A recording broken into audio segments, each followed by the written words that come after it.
Ingon dinhi, "Mangayo ako sa Amahan ug hatagan kamo niyag laing magtatabang aron makig-uban kaninyo hangtod sa kahangturan." Espiritu Santo ni, the Comforter 'no. Ingon niya dinhi, mangayo siya sa Amahan ug Espiritu para naay tagatabang sa tuwa hangtod sa kahangturan. Tapos ingon din sa verse 17, "Siya mao ang Espiritu sa kamatuoran." O 'di ba? Ang kalibutan dili makahimo pagdawat kaniya kay dili man kini makakita o makaila kaniya.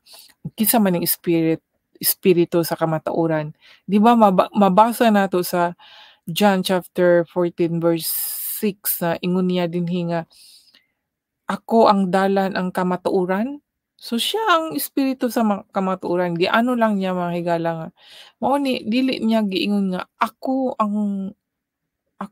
Ako ito ang Panginoon o ang Diyos kay lain sa in another way lang, another passage lang niya na kung masabtan nimo makabalo jud ka nga, siya ra gyud na kay pasani moingon siya nga, "Aron makig-uban kaninyo hangtod sa kahangturan, siya mao ang espiritu sa kamatuoran." Pero kung wala ta nasayod nga giingon ni Jesus Christ nga, "I am the way, the truth, and the life." Ako ang dalan ug ang kamatuoran ug ang kinabuhi. Teka, ano ba sa Bisaya? Ah, "Ako ang dalan, kamatuoran, ug kinabuhi." Tama nga.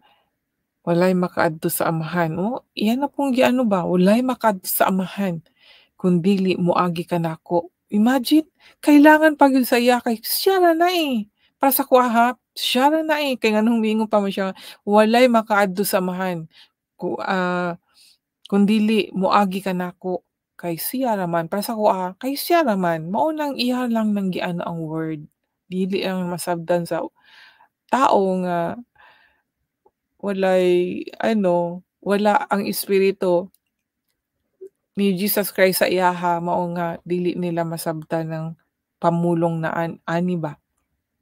Nga para sa kuha, siya ra jud na oy, daghang kay mga message nga makaka-amaze ba. Amazing at nakakatuwa dahil para sa akin, siya lang talaga 'to, eh. Parang giano ba, murag kang giligaw-ligaw ra ka, kay di ka kasabot, mawala jud ka.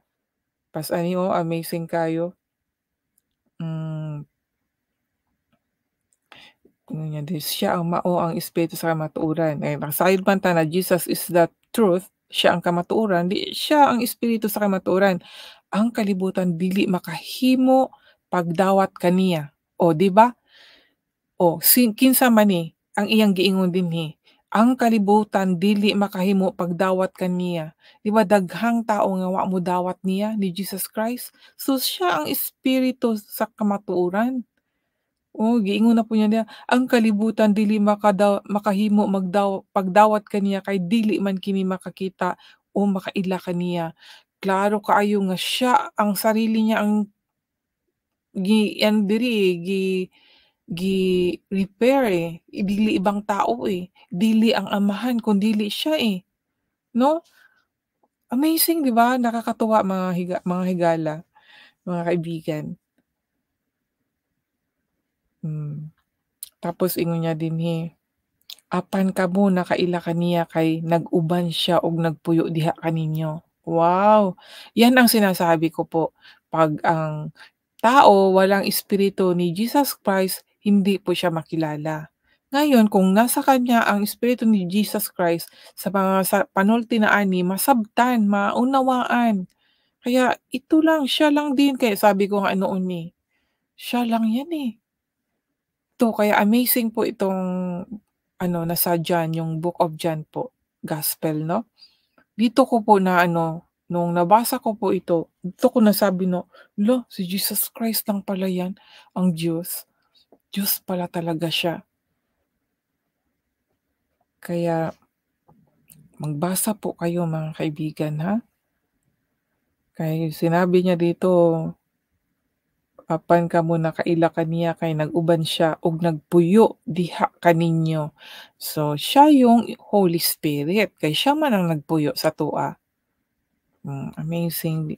Dili ko kamo biyaan nga daw mga ilong tuwapos mobalik ako kaninyo, ug dili madugay ang kalibutan dili na makakita kanako, apan kamo makakita kanako ug kay ako buhi man, mabuhi usab kamo. Inig abot niadtong adlaw mahibalo kamo nga ako anaa sa Amahan, ug kamo ania kanako, samang nga ako anaa usab kaninyo. So, 'yan mga kaibigan, isa lang mga kaibigan, kung nasa atin si Jesus Christ, ano naman 'no, itong katawan natin, kung hindi pa natin siya tinanggap, wala wala siya sa atin, pero once na tinanggap na natin siya, nasa atin na itong katawan natin, ito na yung templo niya. Kasi dito nga po siya sa atin tumira. Kagaya ng sinabi dito na, "Apan kamo nakailakan nako kay nag-uban siya og nagpuyo diha kaninyo." Nandito na siya sa atin. Kaya yun yung, ah, sinabi ko talaga na malalaman natin 'pag nasa atin ang Holy Spirit, dahil nga sinabi na, tinanong na, "Hindi mo ba alam na ikaw ang, templo ng Diyos?" Tapos merong confirmation ano, na mababasa natin sa 1 Corinthians chapter 6 verse 19, and then 1 Corinthians chapter 3 verse 16. Diyan mababasa po natin mga kaibigan, na may tanong at meron ding kasagutan. Kaya mga kaibigan, 'to mga gusto kong, ah, pag-aralan mga kaibigan tungkol po sa espiritu, dahil